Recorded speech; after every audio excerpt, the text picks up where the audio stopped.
দে কি রান্না করতেছো? আরে আজকে তো মানে কালকে রাতের থেকে তো এত বৃষ্টি ছিল, তো ভাবলাম যে সকালবেলা 10টা-11টা পর্যন্ত বৃষ্টি ছিল, তো ভাবলাম যে মানে আজকে খিচুড়ি করবো, আর সোমবারও আছে নিরামিষ। হ্যাঁ, তো খিচুড়ি করে ভাবলাম, তো খিচুড়ি করে দিলাম। আর এদিকে যে খিচুড়ি করছি, এই যে দেখো এখানে 1 হাঁড়ি খিচুড়ি আছে, আর সেখানে এই যে একটা সব পাঁচ মিশানো সবজি আর পাঁপড় ভাজা। যেহেতু আজকে নিরামিষ, আজকে তো আর ডিম টিম খাওয়া যাবে না, সেই জন্য নিরামিষই করলাম।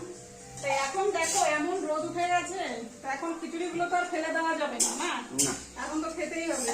তো যদিও গরম লাগবে তাও আর কি। তো বন্ধুরা তোমরা কি বলো, খিচুড়ি গুলো কি ফেলে দিব?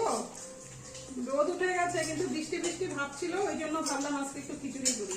আর আজকে সোমবার, শ্রাবণ মাসের 2য় সোমবার, তাই সেই জন্য এই যে পাঁপড় ভাজা আর খিচুড়ি। তো খাবে নাকি একটু? দাও অল্প দাও। খাবে? তা বন্ধুরা তোমরাও চলে এসো। আজকের মতো তাহলে টাটা, আমরা খিচুড়ি খেয়ে নিই, তোমরাও চলে এসো। আজকে তো নিরামিষ, জানি না কার কার তোমাদের নিরামিষ আর আমিষ, তো আমাদের আজকে নিরামিষ, সেই জন্য এই যে এইসব আজকে রান্না করেছি। তো ঠিক আছে, আমরা খাওয়া দাওয়া করি, তোমরাও খেয়ে নাও।